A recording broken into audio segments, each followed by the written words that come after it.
This is the Troll Patrol, live with Justin FREAKIN. Welcome to the Troll Patrol, live. First time we've been on a Friday in a while.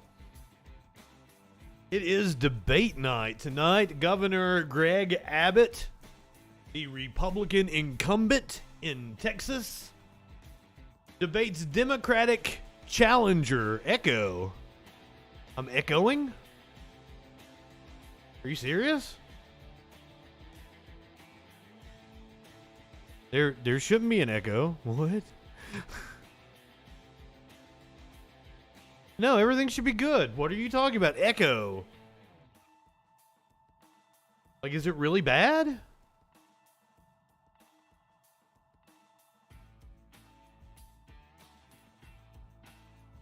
There is nothing different about my setup from every other time that I am live streaming. Then I would have to, I'm probably going to have to restart then real fast. I'm sorry. It's that bad? No echo on YouTube is what RB is saying. So apparently it's not me. It might be you, Warlord. You had me open in two different places? Dante says they can't hear me, which is weird. Somebody give me a straight answer on my audio. Do I need to reboot this bitch? What is going on? YouTube is fine. B.A. Baracus, love you.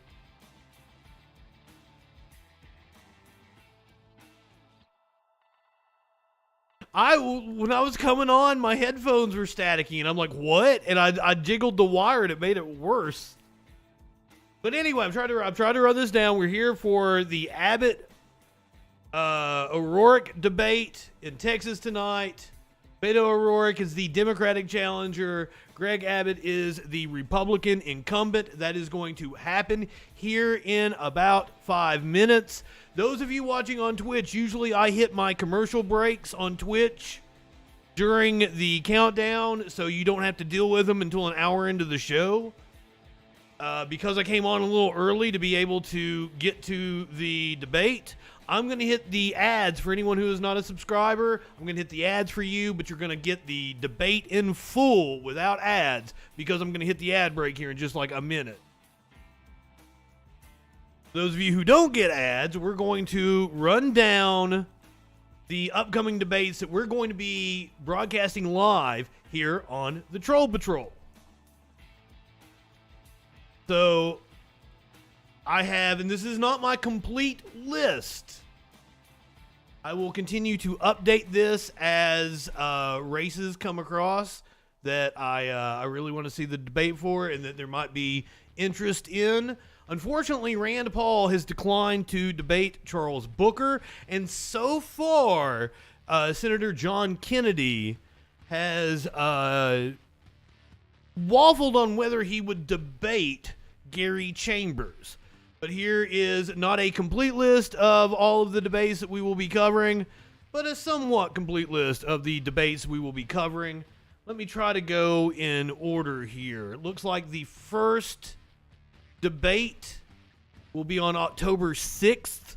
It is the Arizona Senate debate between Blake Masters and John Kelly. There is a lot of interest in that race.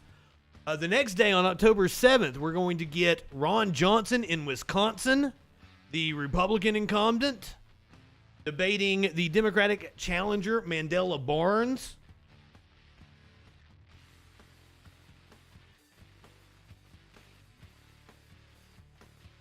On October 12th, we're going to go to Arizona for the gubernatorial debate. It is Lake versus Hobbs. Kerry Lake, the batshit crazy Republican candidate. Hobbs is, I believe, the Secretary of State currently. This is going to be an open seat.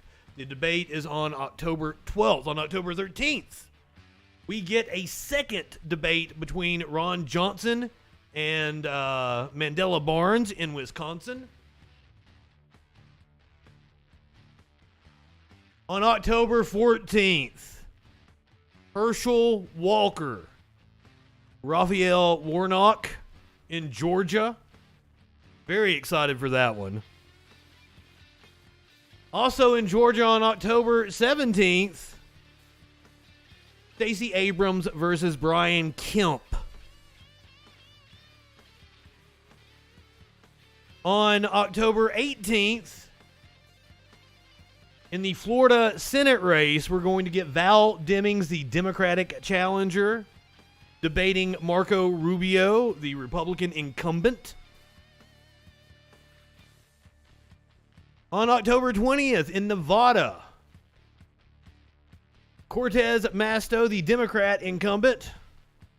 And this is a very important seat. The Democrats are in a tough fight here in Nevada. Laxalt is a batshit crazy Trumper. That's happening on October 20th. Also on October 20th, in Florida, Ron DeSantis,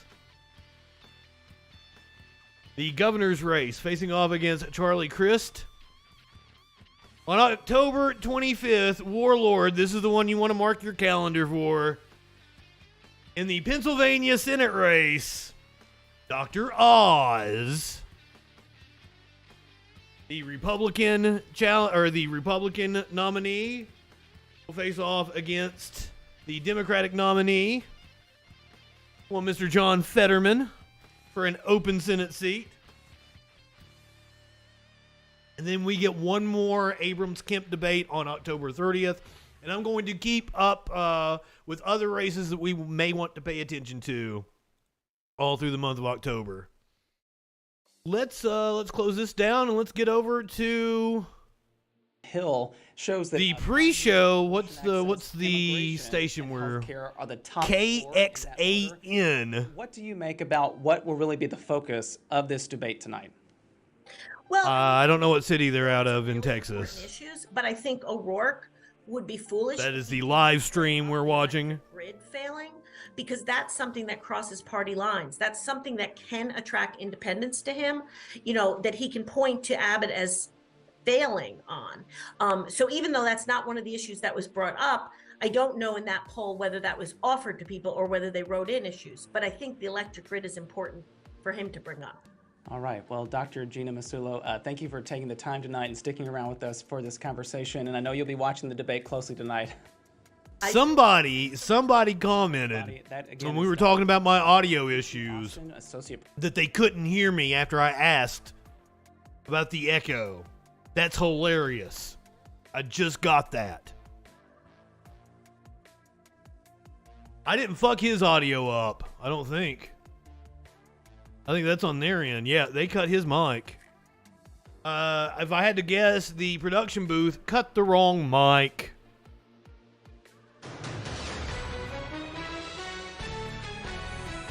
Here we go. Now remember, everybody, as we learned last night on the Troll Patrol, Greg Abbott is a little piss baby. Commercial wrong. Good evening, my friend. Greg Abbott is a little piss baby. Greg Abbott. He wants to go, take your guns and deny you your Second Amendment rights. We will not let that happen. Challenger Beto O'Rourke. An abortion ban with no exception for rape or incest, that is not us. That may be Greg Abbott. So it may just be me being a political junkie, but I'm really excited for all the debates we're going to be watching this month. Oh, I'm so stoked. Abortion rights, gun violence, and how far we'll go to protect our children at school. Tonight, the heat is on in South Texas, live from the University of Texas. But also, don't forget, the Friday Night Freak Show will be on at its normal time. Joining myself and special guest co-host, Sir Warm-Ups. Of Texas, Rio Grande Valley in Edinburgh for the Texas Governor's Debate. And we are so happy that you're joining us tonight. I am your host, Britt Moreno, anchor at KXAN in Austin. This debate is airing live from El Paso to Tyler and from Amarillo to Brownsville, carried by 14 Nexstar Media Group stations in Texas, as well as 5 partner TV stations. And we want y'all to join in the conversation on social media. Use the hashtag TXGovDebate. You'll see it there at the bottom. You heard the woman. You're all here to watch these two men share their vision for the state of Texas. Asking the questions tonight are panelists. From KSAT in San Antonio, anchor Steve Spriester. My colleague at KXAN, anchor Sally Hernandez. And from the Dallas Morning News, political writer Gromer Jeffers. Candidates, let's briefly go over the rules for tonight. Each candidate will have 60 seconds for each question. Gromer Jeffers. If there are follow-ups, candidates will then have 30 seconds, and there will be up to 30 seconds allowed. At the end of the debate, each candidate will have 30 seconds for closing statements, and when your time is up, you're going to hear this bell. And with that, let's get started. I'm going to... Man, I can't imagine trying to answer a question in 1 minute. Britt, thank you. And again, thank you both. I would do 3 or 5 minutes. What the hell? Exciting night. Got a lot of questions to ask you both, but I just want to remind you, please pay attention to But this is only an hour-long debate. You're not talking over each other, and I don't have to interrupt you and our viewers at home. Uvalde may be the topic right off the top. Immigration. Oh, nope, I was wrong. Especially relevant here in the Rio Grande Valley. For years, U.S. Customs and Border Protection has ranked it as the #1 area for migrants crossing illegally along the entire southwestern border. Many communities here have suffered enormous monetary costs. Governor Abbott, let's start with you, and you have 60 seconds with this question. What would you do to alleviate the financial burden placed on these communities? We've been working to respond to the disaster caused by the Biden administration that has caused such an economic burden on these communities.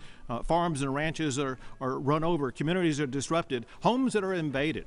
Take a hit every time he blames Biden for something. Borders in decades, but under the Biden administration, we have more people coming across the border than ever in the history of our country. Texas has responded by making sure that we have the National Guard and DPS deployed where they're making arrests and turning back illegal immigrants, as well as what we're doing to help local communities by busing them from the area where Border Patrol is dropping them off to sanctuary cities in northeastern parts of the country.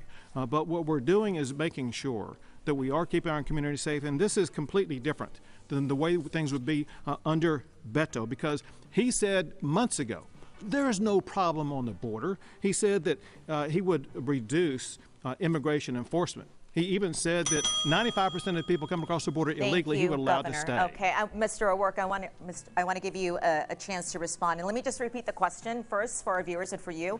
What would you do to alleviate the financial burden placed on border communities related to migrants crossing over? 60 seconds, please. What we just heard from the governor is what we are likely to hear over the course of this debate. He's going to blame people like President Biden. He's going to try to lie about my record, and he's going to distract from his failures, whether it's his failure to keep the lights on in the grid, his failure to address school shootings, or his failure in immigration. We are 8 years into his time as governor, and this is what we have on our border. In fact, $4 billion into Operation Lone Star. We're seeing not fewer, but more encounters at our border right now.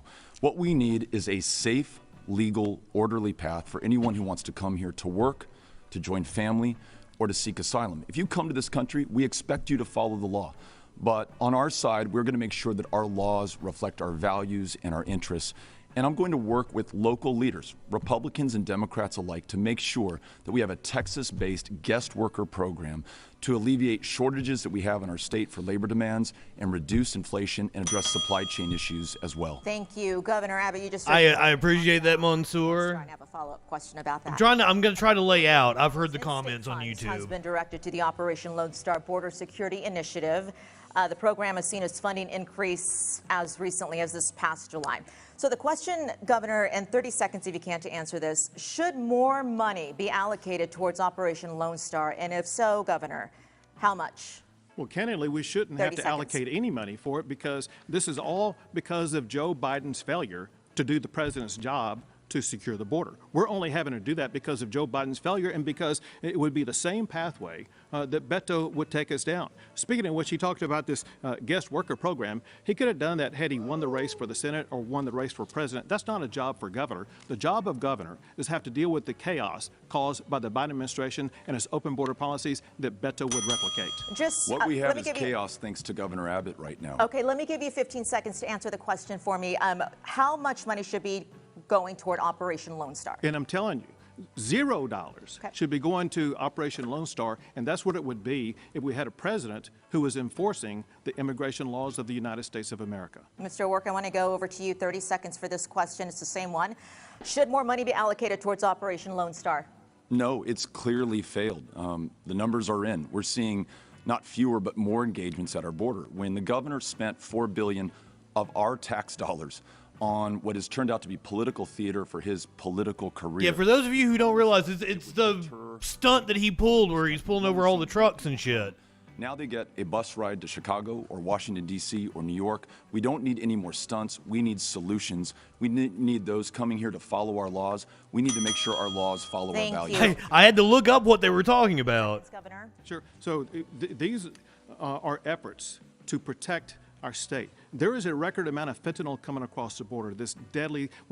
Texas law enforcement has seized enough fentanyl to kill every man, woman, and child in the entire country. And this is because of Joe Biden's policies. Thank you, Governor Abbott. I assure you we have a lot of questions, a lot of topics to get to, and Steve has the next one. Thank you, Sally, and thank you, gentlemen, for both being here tonight.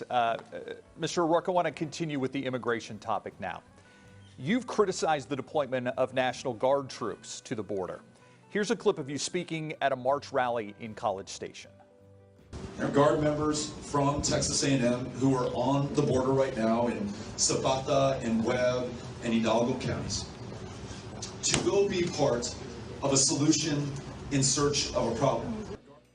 A solution in search of a problem. More recently, you told the Houston Chronicle that you will put some troops on the border as governor. Oh, whoa, Potato, thank you for the raid. Why your view on deploying troops has seemingly changed when it comes to the border. It hasn't. I've actually been to Zapata and Webb and to Maverick counties and listened to these members of the Guard who had less than a week to say goodbye to their families and to their careers and into their communities to be part of the governor's political theater. Those aren't my words. Those are their words. So far, we've lost the lives of 8 Guard members. 4 of them have taken their lives, and 4 of them have died in questionable circumstances, none of whom, by the way, was killed by anybody coming in to this country. These Guard members say they have no powers to arrest or detain anybody. 10,000 Guard members, $4 billion, and it's been a complete failure, much as everything that the governor has done has been a failure for this state. What we need are solutions, not more stunts. Where we can have a strategic deployment on a voluntary basis for Guard members, let's do that. I've been consistent on that. Where we can partner with local sheriffs, with DPS troopers, let's do that. But we need to work on things like a Texas-based guest worker program to meet labor needs in our communities and ensure that our laws match our values.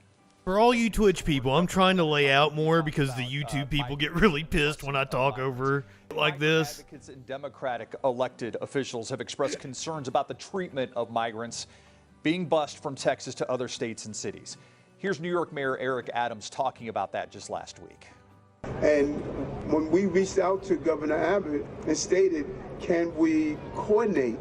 Can we identify, who's traveling here, that we don't have to guess this? They refused to do so. The White House has called this a political stunt. Governor Abbott, is this a political stunt? Yes! Has there been coordination with the states and cities these migrants are being taken to? And if not, why not? You have 60 seconds, sir. So I'm bigger on YouTube, woke potato. Local officials, sheriffs, mayors, police chiefs, and county judges, where they were overrun with the number of migrants that Border Patrol had dumped into their tiny little communities. They needed relief, and busing was one of the ways of providing them relief, and thus began the process of busing the migrants to cities that self-identified as sanctuary cities. Mayor Adams has never called my office, never talked to anybody in my administration, and so what he's saying is just flat out false. There has been communication between non-governmental organizations in Texas as well as the ultimate location, whether it be Washington, D.C. or New York. But going back to what Beto said, what you showed on video earlier was what happens throughout this entire campaign where Beto continues to flip-flop on issue after issue after issue. He's flip-flopped on the border issue. Wait, wasn't he selling flip-flops at one point in time? No, or was that Ted Cruz? In the Green New Deal. He's flip-flopped on defunding the police. Whether there's one issue or another, he keeps changing positions. I want to be clear, though. You say that Mayor Adams has never called your office. Correct. Thank you. Mr. O'Rourke, I want to follow up on this. You've called the busing of migrants a political stunt as well. Why shouldn't sanctuary cities share the burden of what's happening on the Texas border? You have Thanos, Master Abel, thank you for being here. No one cares more I love about you. the security and safety of the border than those who are raising our children there. I also served as a city council member there. And in my time working with law enforcement, working with state and federal partners, we were able to help make El Paso, Texas, one of the safest cities in the United States of America. It's because we were looking at solutions instead of these stunts. I just want to remind everyone, this guy's been governor for 8 years, and this is where we are today. Some of the worst levels of engagement, encounters, fentanyl trafficking, and human smuggling that we've seen. That's the result of stunts instead of solutions. Stick to the time, please. Thank you. Steve, I got to respond to what he just said. Absolutely. I'll give you. I mean, he finished his sentence. El Paso. The fact of the matter is that El Paso mayor, a Democrat, the El Paso City Council Democrats, they are now busing more people than the state of Texas is busing, and he's not calling them out for them busing people to other completely regions. Different program. It is apples to oranges, and I'll tell you, this hateful rhetoric, this treating human beings as political pawns, talking about invasions in Texas, Texans defending themselves. That's how people get killed at the Walmart in El Paso. The gentleman in Hudspeth that we just learned about yesterday. This is incredibly dangerous for Texas and is not reflective of our values. Okay, Governor, I want to give you 30 seconds to respond to those charges. Sure. I mean, it's clear, that Beto just wants to perpetuate the open border policies and mischaracterize exactly what's going on. He refuses to acknowledge that the city of El Paso, because they are so overwhelmed by Joe Biden's open border policies, they too are having to bus migrants out of their communities because they have no way of keeping them there. That's what we're trying to do to help our local communities and make sure that we are going to lighten the load. No one is for open borders, not the least of us who actually live on the borders. This is the kind of stunt that you get from Greg Abbott. We need solutions right now. I want to go to a follow-up for you, Governor Abbott, and it's on the busing question. These migrants are being sent to states and cities with Democratic leadership. Why aren't these migrants being sent to so-called sanctuary cities in Republican-led states like New Orleans or Metro Atlanta? Q. You have 30 seconds. So, again, because these cities of New York and Washington, D.C. and Chicago are so large and have the infrastructure that's available, they have the capability of accommodating the number of migrants that are being sent better than these other cities that you talked about. There will be other cities in the future that also will be on the receiving end of migrants, because we will continue to have to move migrants because Joe Biden continues to allow more illegal immigrants to come into the state of Texas. Thank you, Governor. My colleague Gromer Jeffers has the next question. Thank you, Steve, and hello, gentlemen. Good to see you both. You too, Gromer. Let's pivot now. What up, Gromer? Gun control. Following the Uvalde massacre, many community members made this one specific plea. Here's one student who survived the shooting at Robb Elementary. You have to be 21 to buy a case of beer, but an 18-year-old bought a gun to kill kids. That does not make sense. To be clear, that's a call to raise the age limit to buy an AR-15. Remember, kids, shoot up drugs, not schools. A Republican governor in Florida broke with the NRA to sign this into law. Better for everybody. The Parkland mass shooting. What up, Rob? Abbott, Rob you say this can't be done in Texas. I love that name. Mr. O'Rourke, you say it will be done if you're elected.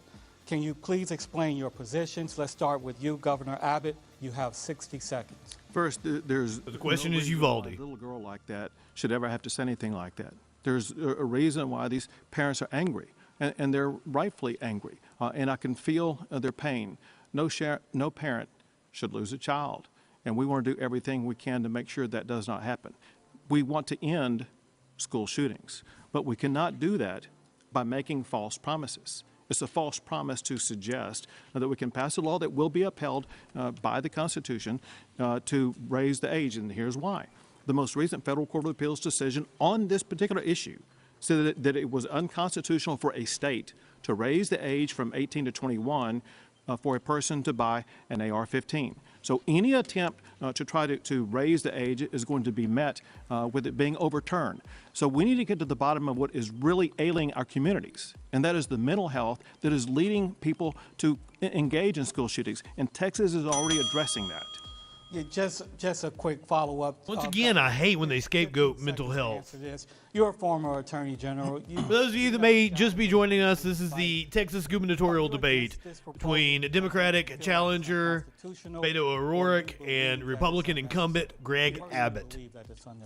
Purely from a legal position, based upon what that Court of Appeals decision ruled, and importantly, based upon what the Supreme Court decision said in a June opinion that changed the way that Parkland case was determined. I know how the Parkland case was determined. Florida is going to have its law overturned because of this new Supreme Court decision. Thank you, Governor. Mr. O'Rourke, in 60 seconds, can you please explain your position on raising the age limit to purchase AR-15 style weapons?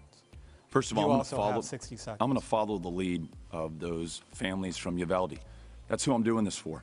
In fact, many of them drove more than 5 hours, 280 miles to be here today, even though they're not allowed in this theater because of the governor's conditions, because they want to hold him accountable, because it's been 18 weeks since their kids have been killed, and not a thing has changed in this state to make it any less likely that any other child will meet the same fate. All we need is action, and the only person standing in our way is the governor of the state of Texas. Israel, thank you for the resub. After the Parkland shootings, it was 23 days for that Republican governor to raise the age. And in those states where the age has been raised, mass shootings are down 80%.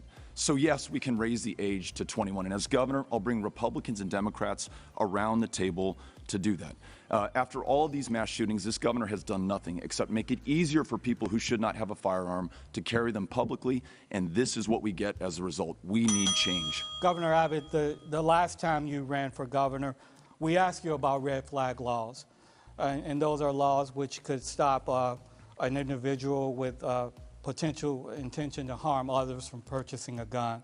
And you said about that, quote, "I would not support a red flag law that would take guns away from people without due process."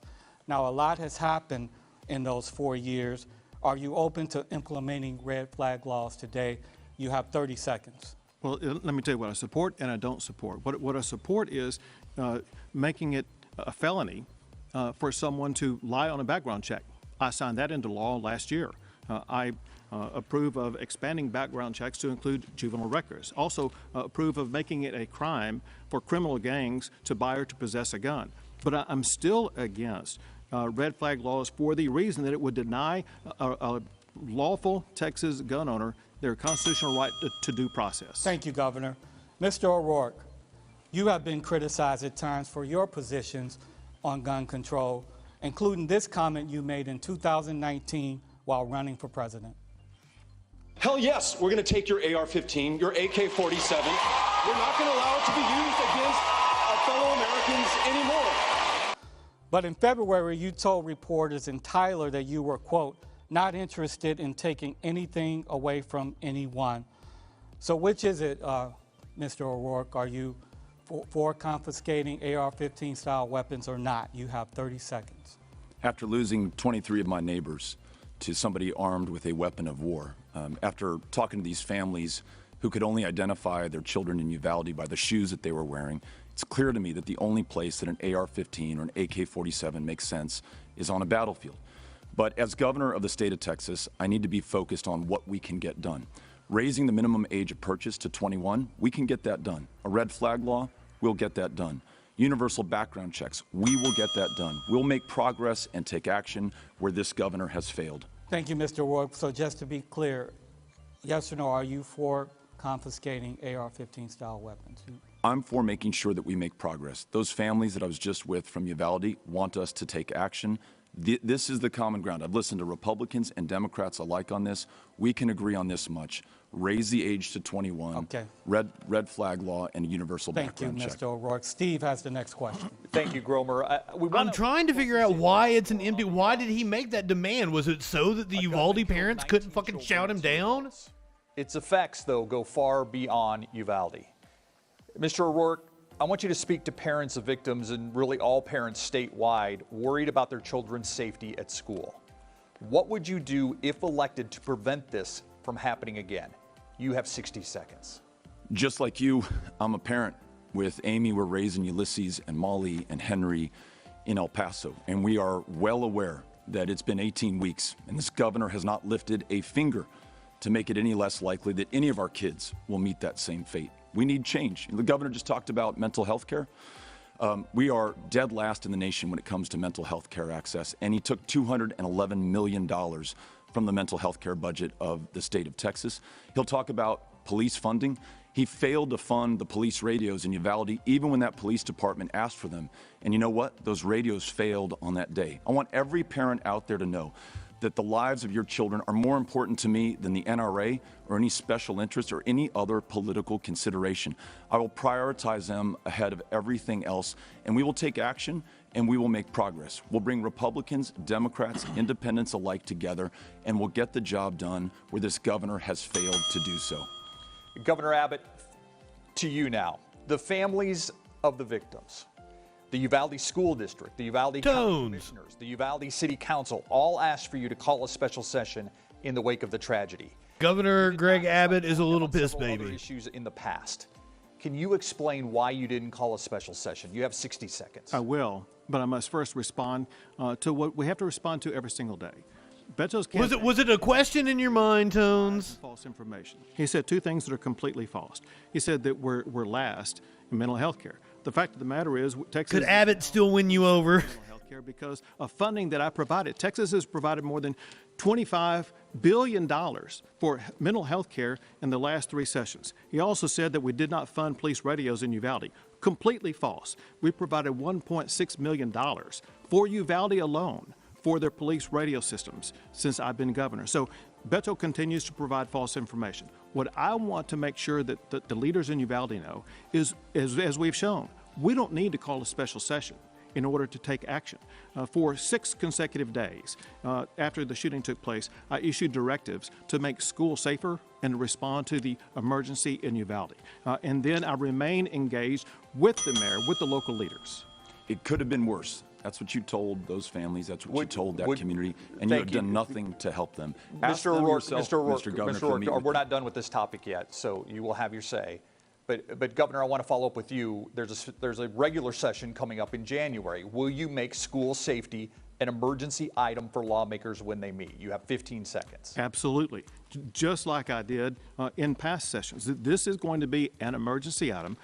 Over the summer, I requested special legislative committees to begin working already so that they will have ready when we begin the session to address Uvalde, but the broader-based issue across the entire state of Texas, if it's an emergency, as you call mentioned a special earlier. session now. Why wait till the next year? Mr. O'Rourke, a question for you now. Gun violence. Oh no, the Twitch seems more sensitive than the YouTube actually. Why are you waiting to save lives? We need to move on. We've got a lot of topics we want to get to. We want to stay on Uvalde because there's still some questions that we have here. So I appreciate you. I'm thinking, Mox, that it was Ann Richards in the Mr. O'Rourke, 90s. Uvalde School District Police Chief Peter Arredondo, who It's led been read since. law enforcement response at Robb Elementary, was fired. Is there anyone else who should be held accountable for the mistakes made in that hallway in Robb Elementary that day? You have 30 seconds. The governor said it himself in an interview to Gromer Jeffers last month. There should be accountability up and down the ballot, beginning with Greg Abbott. I think he has lost the right to serve this state in the most important position of public trust. Furthermore, we know that there were 91 DPS troopers for whom he is responsible who were on the other side of an unlocked door, some for more than 70 minutes. There is a complete failure to hold people responsible accountable. Those families still do not have justice. As governor, I will make it my priority. Thank you, Mr. O'Rourke. Governor, now to you. There was it. Go ahead.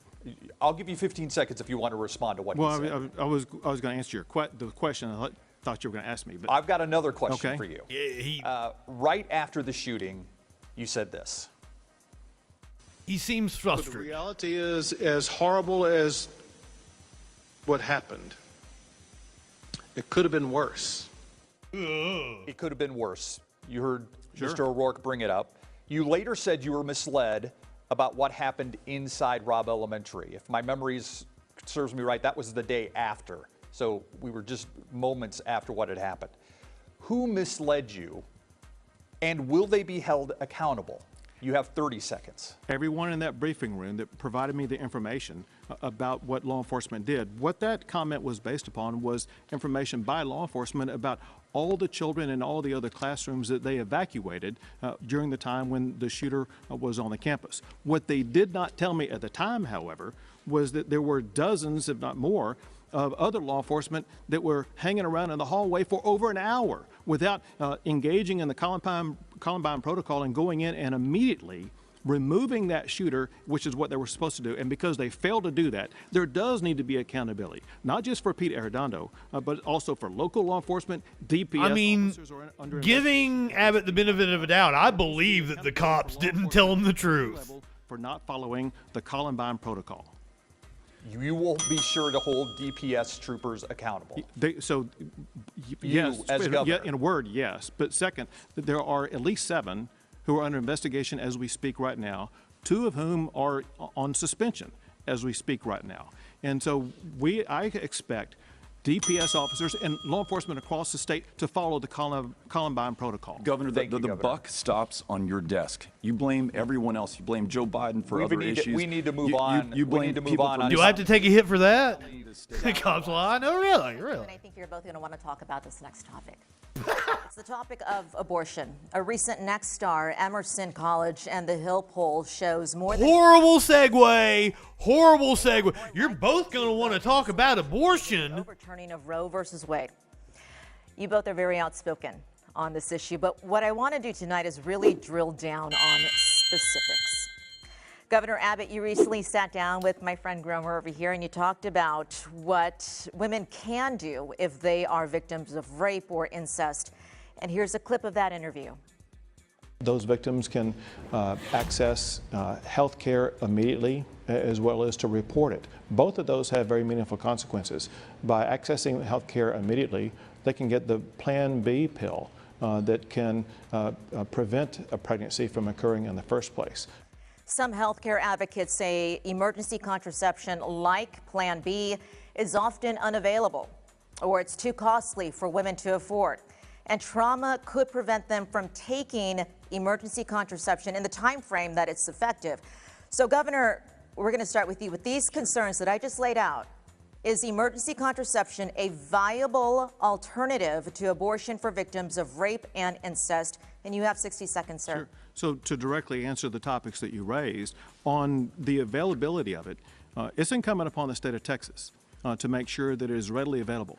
For those who are victims of sexual assault or survivors of sexual assault, the state of Texas pays for that, whether it be at a hospital, at a clinic, or for someone who gets a prescription because of it. And so not only should be readily available, but the state of Texas is going to pay for it to make sure that it is available for them. But Governor, please notice that I was reacting to the chat, not nodding along with Abbott. I still want to know, is Plan B the alternative when it comes to somebody who is pregnant from rape or incest? Well, it depends on what you mean by alternative. An alternative, obviously, is to do what we can to assist and aid the victim, and that is to help get them medical assistance that they need and the care that they need, but also to know what their options are. They're going to know that the state... What their options are. Alternatives to We abortion. want to try to talk them out of carrying, or we're going to try to talk them out of aborting the rape baby. That's what we're going to do. Prenatal and postpartum care. Thank you, Governor. Mr. O'Rourke, we're going to stay Prenatal and postpartum care. Abbott has said that you support abortion on demand. Do you support any limit on when a woman can't have an abortion? In 60 seconds for this question. This election is about reproductive freedom. If you care about this, you need to turn out and vote. I will fight to make sure that every woman... Somebody should have aborted the little piss baby. Her own body, her own future, and her own health care. And I will work with the legislature and my fellow Texans to return us to the standard that Texas women won in the first place, Roe versus Wade. That's the standard that answers your question. But I've got to respond to this silliness on Plan B, this comment he made about eliminating rape in the state of Texas. This is an attack on women. More women have been raped in the state of Texas than any other state. There are 3,000 untested rape kits at DPS headquarters, meaning that our ability to bring rapists to justice has declined by half on this governor's Watch, and it's arguable that rapists enjoy more victims because more rights under Greg Abbott than their victims do, because they can sue the families of their victims if they help their victim get an abortion and be able to win a $10,000 bounty in the process. Thank you. Mr. O'Rourke, I'll give you a slightly, Nine Tails, just slightly. So, once again, I'm going to be doing this a lot. I have to point out a misstatement by Beto. I signed a law that eliminated the rape kit test backlog at the Texas Department of Public Safety. As it concerns abortion, Beto's position is the most extreme, because he not only supports abortion of a fully developed child to the very last second before birth, he's even against providing medical care for a baby who survives an abortion. He is for unlimited... A baby who survives an abortion? That's not Mr. true. O'Rourke, please, It's 30 completely a seconds to lie. respond. I never said that, and no one thinks that in the state of Texas. He's saying this because he signed the most extreme abortion ban in America. No exception for rape, no exception for incest. It begins at conception, and it's taking place in a state that is at the epicenter of a maternal mortality crisis, thanks to Greg Abbott, 3 times as deadly for black women. I will fight to make sure that every woman makes her own decisions about her own body, her own future, and her own health care. That's what most of us, Republicans and Democrats in this state, believe. Mr. O'Rourke, just in 15 seconds, is there a limit that you support on women getting an abortion?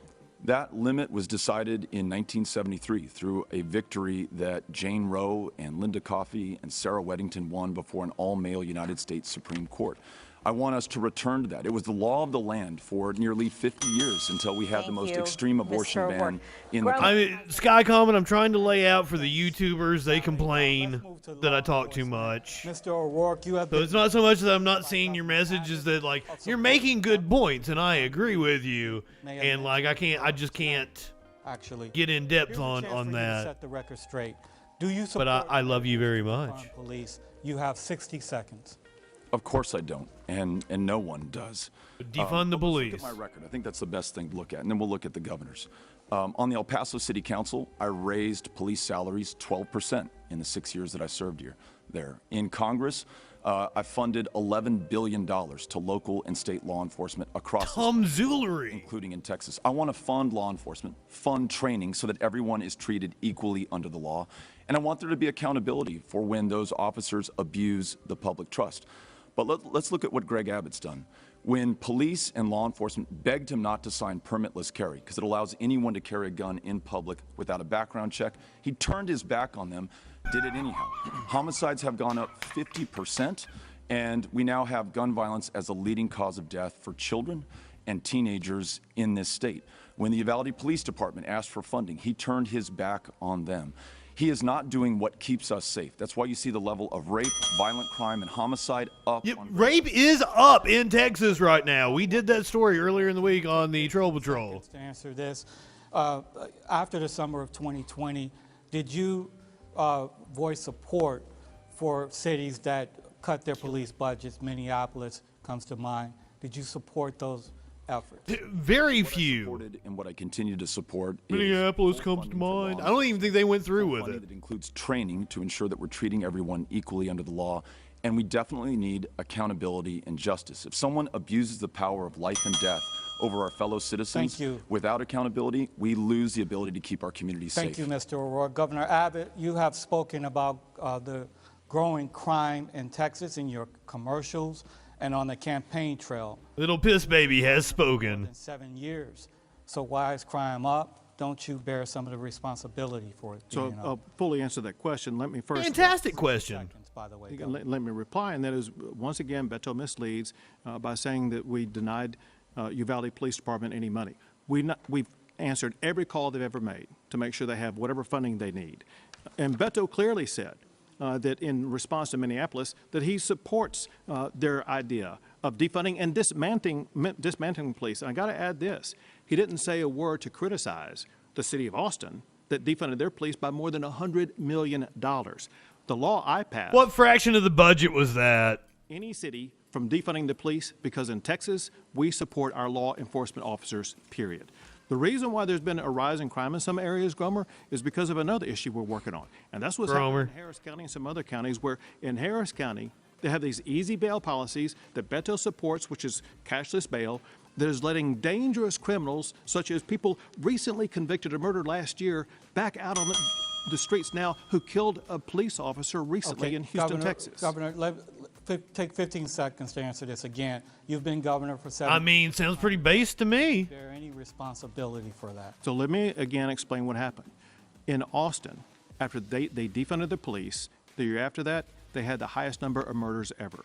In Harris County, where they have this easy bail policy, in the past couple of years, there have been hundreds of people killed by people let out on bail who had been previously arrested for murder. Thank you, Governor. Our next topic comes from one of our viewers. Actually, Britt has more on that. Yes, Grover, thank you so much. Yeah, we just talked about how ineffective the cops were, and then like, oh, we need to fund the cops. Jumping off point to then craft our own question for you. So here is Douglas Tyler out of Hayes County with his question. Douglas. We're doing Ask Me Anything. Not another ERCOT failure like we had during the winter of 2021. How would you? Oh, he thinks Restream is the name of somebody. Is it time for Texas to face reality and join the rest of the country in the cooperative grid system? Okay, clearly Douglas asked a lot of questions about the grid. Many Texans have similar questions, so we're going to break them down one by one. And for that, I will send it back over to my colleague, Steve. Thank you, Britt. And I want to thank Douglas for that question. And Governor Abbott, first for you. Following the outages in February of 2021, the legislature passed 18 different pieces of legislation aimed at improving the grid. An energy expert, Ed Hers from the University of Houston, said last month, quote, "No question the grid's better than it was." Don't king shame anybody. The governor says it's never been more reliable. You live in but if you're getting sexual up off the anarchy. floor, any kind of movement is better than what it was, end quote. Governor Abbott, what do you make of that assessment of the state grid? Are you confident in its reliability? You have 60 seconds. Very confident. And in fact, I even guaranteed the power would stay on before we faced that winter afterwards. When Beto was campaigning saying that the grid was going to fail in the winter and summer, his campaign hopes fell apart because the laws that I signed did secure the grid. Ever since I signed those reform laws, no Texan has lost power because of the Texas power grid. And know this, Steve, and that is this summer we set 11 new all-time records for heat. Time and again, the power grid was able to keep up, and it's because of the reforms we were able to make. And so the power grid remains more resilient, more reliable than ever before. To go ahead, they had localized outages, I do believe. Appreciate. One reason why it's more reliable is because we have greater power available to us and a greater ability by the Public Utilities Commission to address it. But also, we are going to be adding more non-renewable power, such as natural gas, to make sure that the power stays on. Thank you, Governor. Mr. O'Rourke, same question. You know, there hasn't been any major issues with the grid, with outages since the winter of 2021. What do you make? Yeah, major issues. That's fair. And the legislature put in to make the grid more reliable. They say more reliable. What would you do differently? You have 60 seconds. Governor Abbott's grid failure is part of a pattern over these last 8 years.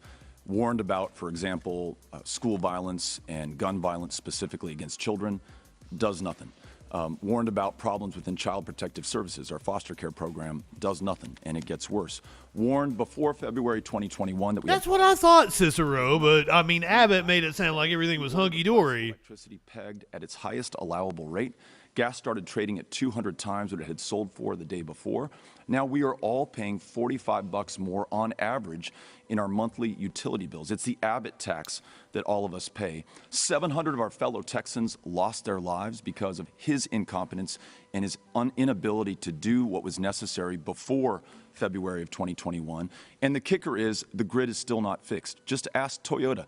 They stopped their third shift in San Antonio because it was drawing too much power. We had 3 conservation notices this summer.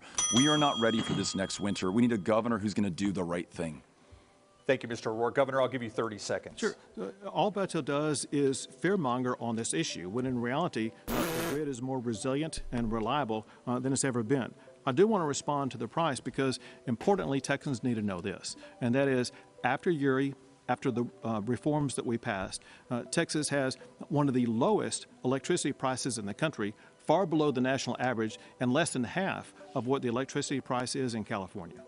Thank you, Governor. It's one of the fastest growing costs in the state of Texas. And when you look at our higher energy, Our property taxes, $20 billion more under Greg Abbott. You see that he's the largest driver of inflation in the state of Texas right now. I'll give you 15 seconds, Governor. Sure. So he just makes this stuff up because, that's all fact. Again, the reality is the electricity cost in Texas remains one of the lowest in the entire United States of America, and far lower than I believe he's telling the truth there. Thank you, gentlemen. Sally has the next question. Got to talk about education tonight, gentlemen, okay? I mean, it's also like they're one of the and who would like to know the answer largest energy-producing states as well. Districts are hampered by an unprecedented teacher retention crisis. A Texas teacher workforce report. It's my cleaning out the pot bowl knife. Teachers in Texas for the start of the sorry, did not mean to do that. 2011 school year.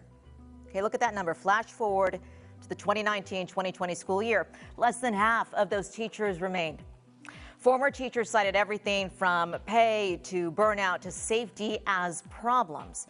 Mr. O'Rourke, I want to start with you for this next question. How are you going to keep qualified teachers in the classroom? And you have 60 seconds. I mentioned earlier that Amy and I are raising our 3 children in El Paso, where they attend the world-class public schools there. And we know firsthand the important job that those educators do. And I want every educator out there to know that I've got your back. And I'm going to make sure that we pay you enough not to work a second or a third job. Because of Greg Abbott, our teachers are underpaid on average by $7,500 a year. I'm going to ensure that you have more valuable classroom time to connect with those kids. So we're going to stop the STAR test. Igloo! To focus on drawing forth that lifelong love of learning from every child before you. For our retired teachers, I'll make sure you have a cost of living adjustment every single year going forward. You haven't had one in 18 years, 8 of those on Greg Abbott's watch. And most importantly, I will treat you with the dignity and respect that you have earned and that you deserve. You sacrifice and give so much to our kids and to this state. We need to make sure we're holding up our end of the bargain. As governor, I will. 30 seconds to respond to this follow-up. You say that you do support teachers. Do you support giving them a pay raise if you're elected? And if so, how are you going to pay for that? Absolutely, I want to give them a pay raise. I want to make sure, again, that they're not working that second or third job. What I propose to do, and there's Republican and Democratic support for this, is raise the state's share of school funding. Right now, we ask property taxpayers, the homeowners and renters out there, to shoulder the majority of the burden. I want to make sure that the state is shouldering its fair share. We do that, we can reduce your property taxes at home and provide more funding for our schools, increase teacher pay, and more per pupil funding in every district in Texas. Thank you, Mr. Work. God damn it! I've lost my screen now. Qualified teachers in the classroom is the question. Can you answer that for me in 30 seconds? I will, but I got to say that raise the state share of education funding is exactly what we did both in 2019 and 2021. In fact, I provided more funding for education than any governor in Texas history. I provided more funding for teacher pay raises than any governor in Texas history. As we gather here tonight, Sally, I mean, that could just be one of those things where, like, that's a given just because of... So we will work with the teachers to make sure, and I created a new program I can tell you about. I'm going to give you 30 more seconds. This is your 60-second answer. Go ahead. I created a new program that provides a 6-figure salary. Like saying Joe Biden is presiding over the highest minimum wage ever, right? Used very effectively and broadly in the Dallas County or Dallas Independent School District area, and it's catching on around the state. If teachers will dedicate themselves to be these master teachers, they will be able to earn a 6-figure salary. Educators watching tonight, 15 seconds or less, are you going to give them a pay raise if you are reelected? Yes, just as we have given them a pay raise in the past, we will continue those pay raises going forward. He's been governor for 8 years. They're still underpaid $7,500 Okay. against their national counterparts. I'm Per gonna pupil give you, funding let me give is you 15 $4,000 seconds. down. Go ahead. I'll give you 15 seconds, but we can't talk over each other. Go ahead. Per pupil funding in this state is $4,000 less than our counterparts across the country. Educational attainment is at an all-time low pre-pandemic. In the average 4th grade classroom in Texas, most of those 4th graders could not read at grade time is level. up, Mr. We need to O'Rourke. get the backs of those teachers. Time is up. We're going to go to Gromer for the next question. Thank you, Sally. The next 2 questions are personal questions. I'd say most of the country's 4th graders can't read at grade no level. Opportunities for rebuttals. So let's start with you, Governor Abbott. University of Houston political scientist Brandon Rottinghouse said the following, quote, "In Texas politics, it's adapt or die. Greg Abbott didn't start his career as a right-wing Republican, but he certainly ended up there." Governor Abbott, you signed. And you know what we say about right-wingers. Abortions without exceptions for rape or incest, and a law allowing the permitless carry of firearms. Critics, including some members of your own party, say you have moved too far to the right. Have you moved too far to the right, Governor? You have 60 seconds. Well, let's look at the issues that you brought up, and that is, for one, as a Catholic, and my wife and I, we've been pro-life our entire lives. So much so that it grew even stronger when we adopted our daughter. On the day she was born, I was the very first person to hold her after she was born. And I've seen firsthand. This is an emotive argument that adoption can have. And it just further strengthened my belief in the power of giving life to every child possible, seeing how it can happen so successfully. I want others to be able to have that same sense of joy, not only that my wife and I have had, but also that our daughter has had. In general, one thing that we've been able to achieve across the entire state of Texas, we've ensured that we provide opportunity for everybody. Gromer, as we gather here tonight, Texas ranks #1 in jobs created by Black business owners and jobs created by Hispanic women business owners. Governor Abbott, just 10 more seconds. No, it's G. Ober. You moved too far to the right, though, in recent years. And what I've tried to explain to you, Gromer, is that I'm governing from principles. I'm not looking at changing and constantly flip-flopping positions like other people do. I'm governing from my principles. Thank you. Thank you, Governor Abbott. Mr. O'Rourke, you served as a congressman from West Texas from 2013 to 2018.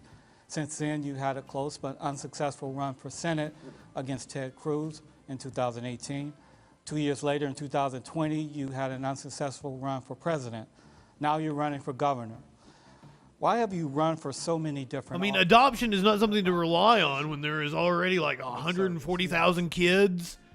I feel so lucky. Think that's in the system in the U.S., but that might be worldwide. I'm not sure on that statistic. As a small business owner in El Paso, Texas, creating high skill, high wage, high value jobs in our community, as a member of the City Council, as a member of Congress on the House Veterans Affairs Committee, delivering for those who put their lives on the line for this country, for all of us. It has been the honor of my lifetime.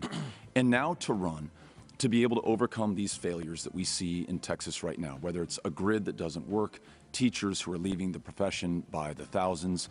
In 2019, it was 123,000 in the U.S. At this moment of truth, up for adoption, to make sure that we come through.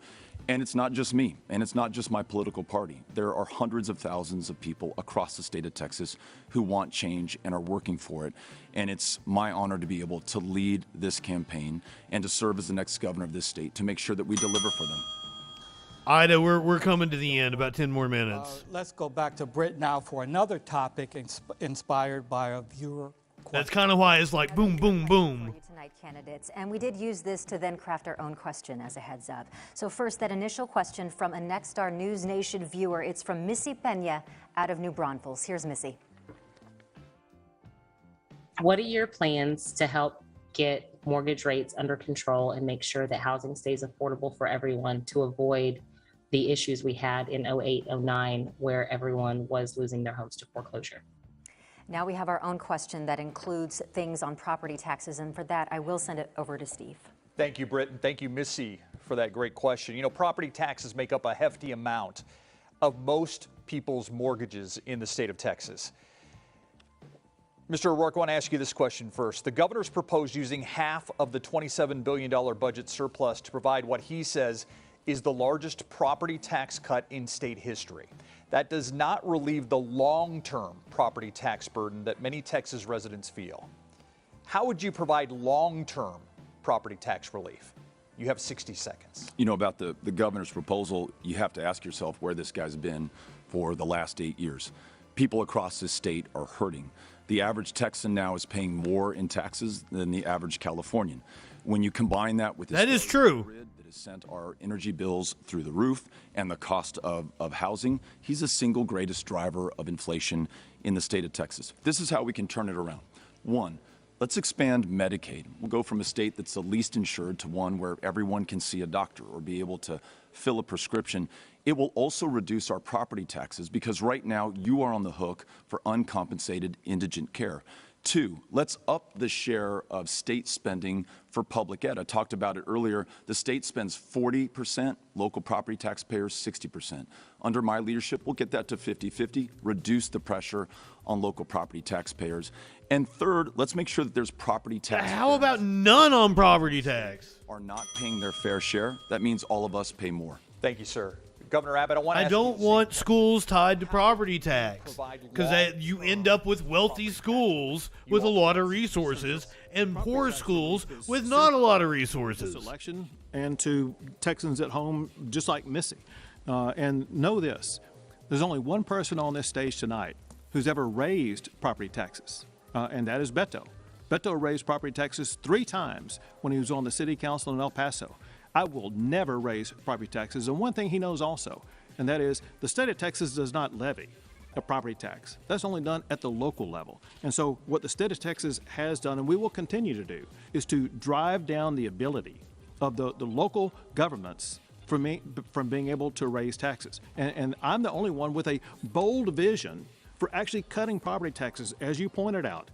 Because of our strong economy in Texas, we have a budget surplus of $27 billion. I want to use at least half of that $27 billion to drive down property tax rates. Steve, it can be done in a long-term basis if we use that to lower the school property tax component. Thank you, sir. He raised my name in that. Yeah, okay, I'll give you 15 seconds. Thank you.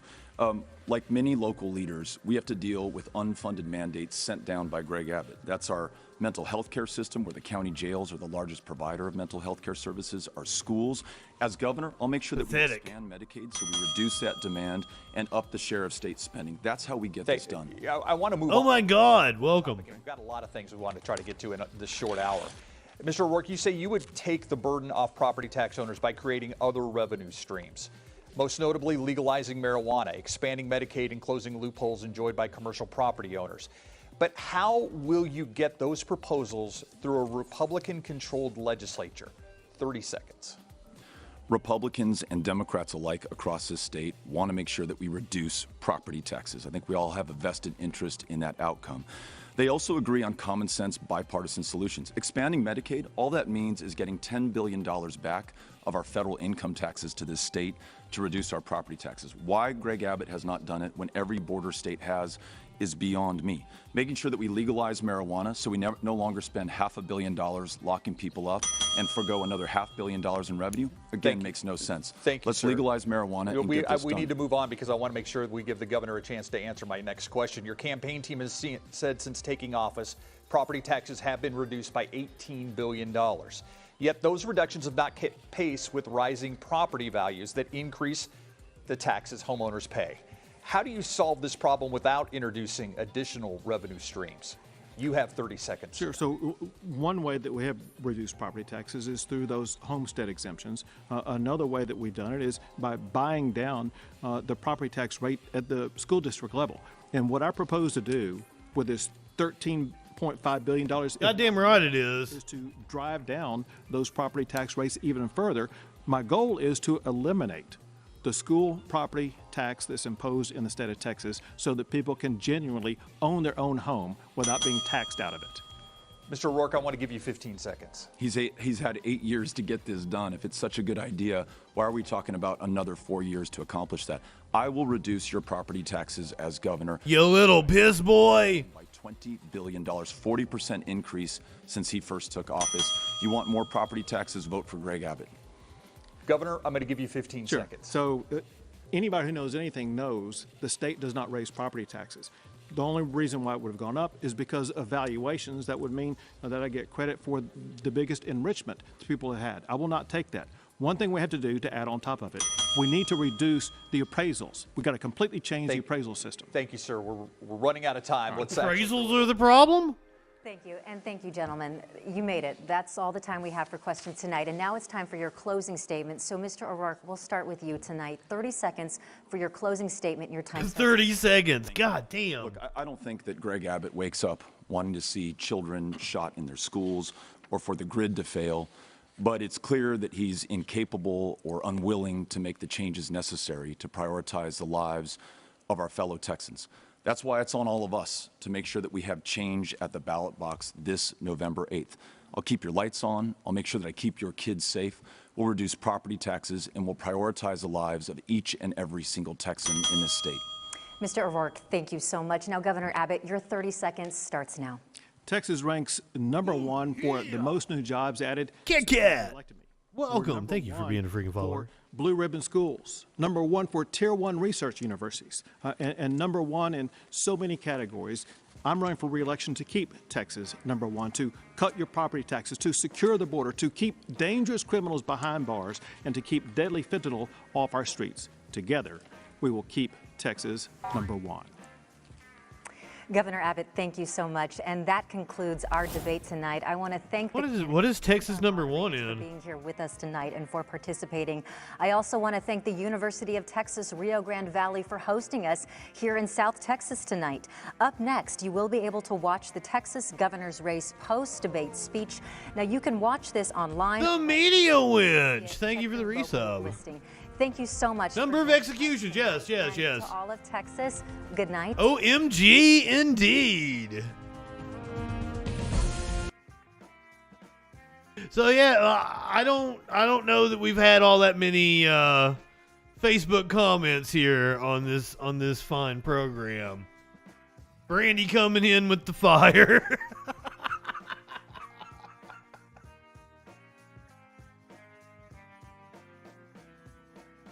Yeah, do I even follow the Media Winch's personal Twitch channel? You can catch the Winch over at Echoplex Media.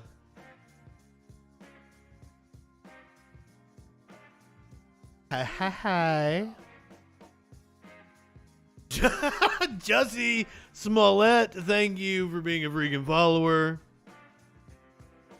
You have just witnessed the Texas gubernatorial debate.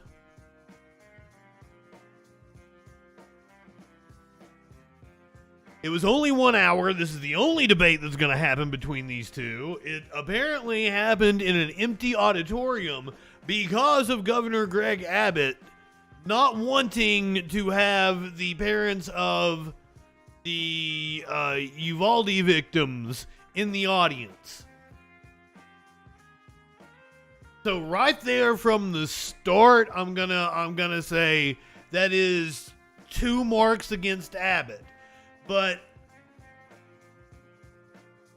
I do not have confirmation. That was Beto saying the auditorium was empty because of Governor Greg Abbott. I don't know that to be a fact and couldn't verify it.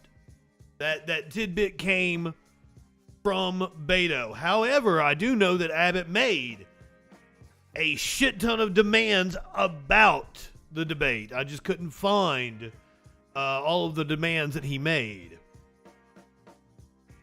So that, out of the gate, the fact that he would only agree to a 1 hour debate, which I think is bullshit. I think all debates should be at least 2 hours. And you should get 3 to 5 minutes for your response. This fucking 15 seconds? Are you shitting me? 30 seconds to answer a question? No, it is absolutely because the crowd would have been very pro Beto. But now, in a debate like this, they ask the audience not to cheer or jeer during the debate. Like you'll get your time to you give applause at the beginning, you give applause at the end. It's kind of like the Ring of Honor, Code of Honor thing. And then through the debate, you're supposed to be silent.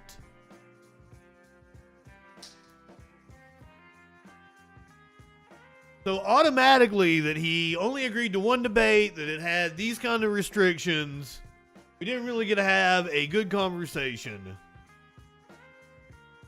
I mean, there were 15 seconds counterpoints, so yeah, there were no counterpoints. I will say that Governor Abbott probably handled himself the best on the question of the energy grid. He was factual in his statements. Other than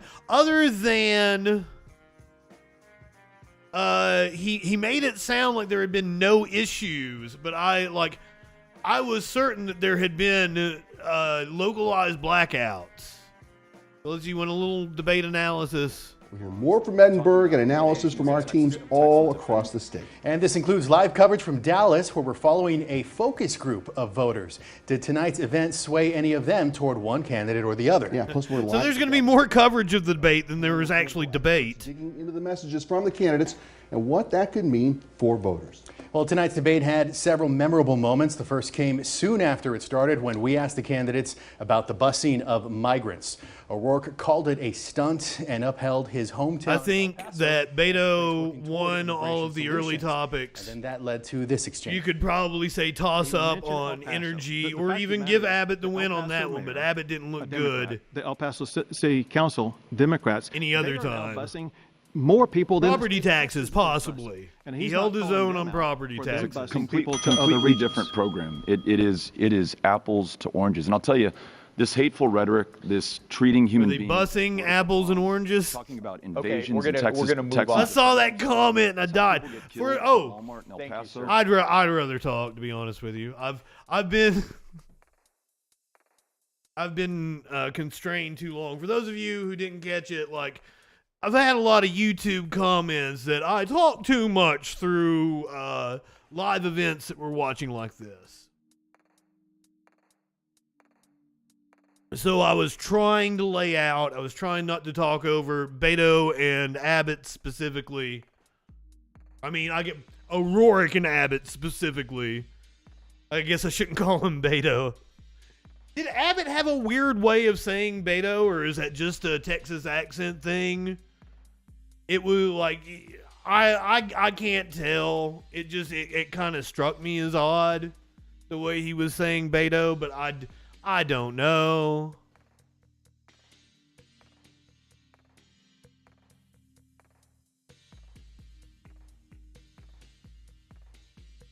I mean, we're live, so I don't really want to pause, you know? I thought about pausing a couple times.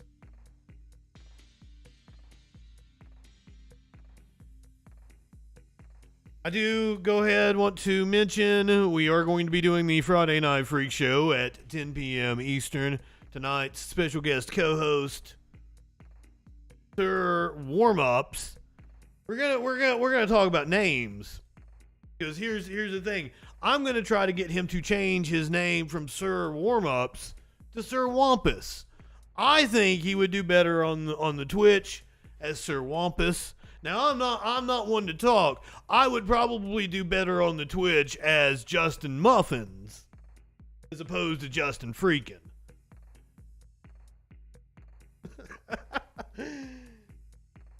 Sir Warm-Ups will be the special guest co-host tonight on the Friday Night Freak Show in less than an hour. We'll be coming back on in less than an hour. I do want to quickly go over, and I really need to get these, they're not in order. I was just trying to think of all the different debates that I wanted to check out. And if you guys have suggestions for debates that I don't mention on here, that you wanna cover live, because I need to go ahead over this weekend and do a complete list of which debates we're gonna cover so that we don't miss any. So here's what we got on the docket. In Arizona, in the Senate race, we're going to do the Blake Masters, John Kelly debate. John Kelly, the Democratic incumbent. Blake Masters, the Republican challenger for the Arizona Senate race. That debate will take place on October 6th. On October 7th, we're going to move over to Wisconsin, to the Wisconsin Senate race, where incumbent Senator Republican Ron Johnson will debate the Democratic challenger Mandela Barnes. Very much looking forward to that. That race is far closer than it has any right to be.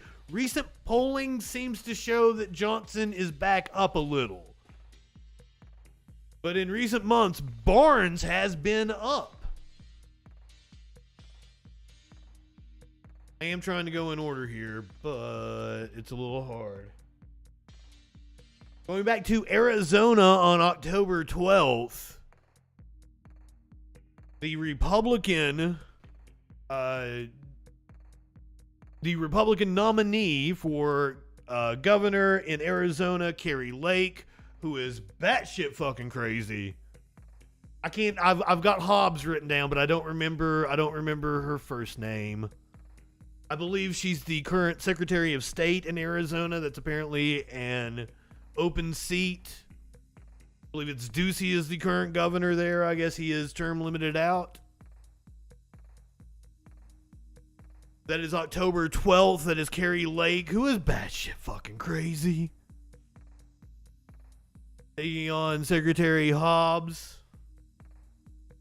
the Democratic nominee.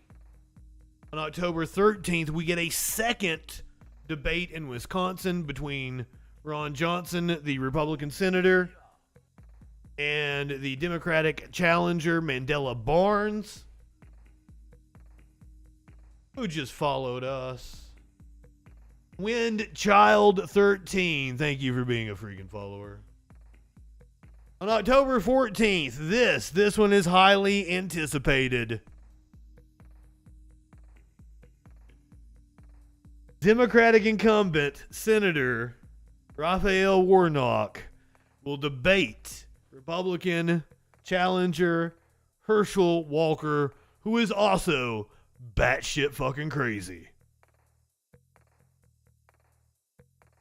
On October 17th, we're going to move over to Georgia, where Republican incumbent for governor Brian Kemp will be debating Stacey Abrams, the very high-profile Democratic challenger. This is the first of two debates.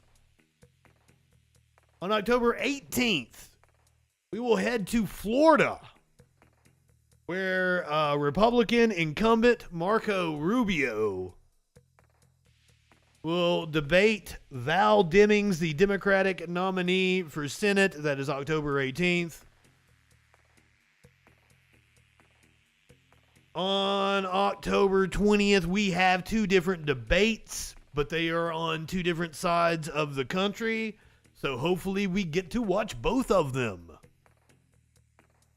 October 20th in Florida will be the gubernatorial debate between Republican incumbent Ron DeSantis, or as my chat likes to call him, Ron DeSantis.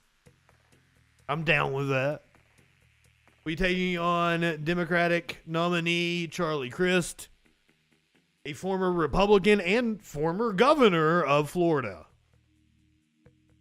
Also on October 20th, Cortez Masto, the Democratic incumbent in Nevada, take on the Republican challenger. I forget the dude's first name.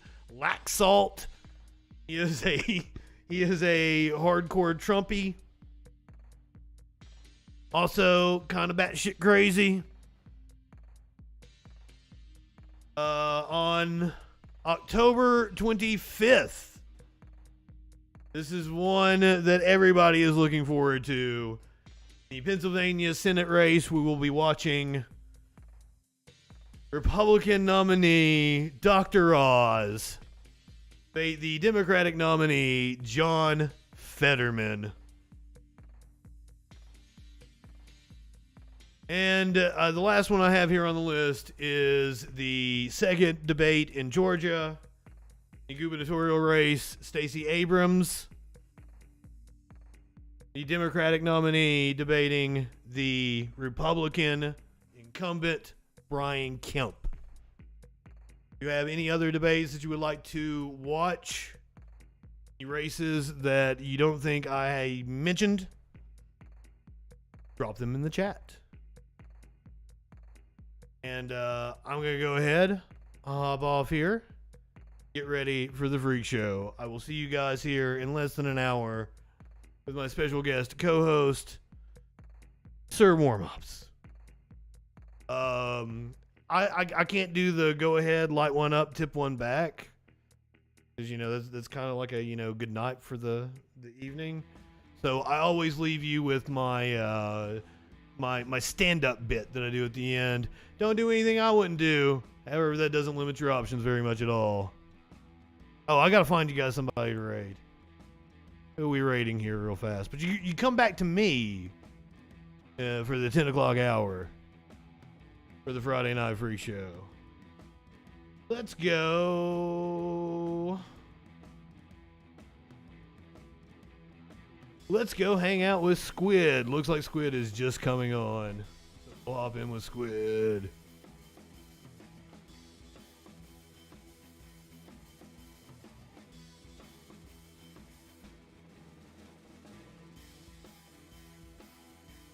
And I need to get Squid to come on and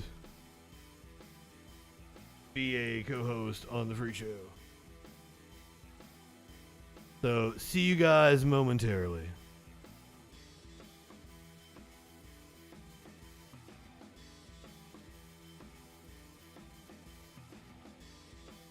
I'm Rick. I'm not exactly sure what you mean by that. That was wild.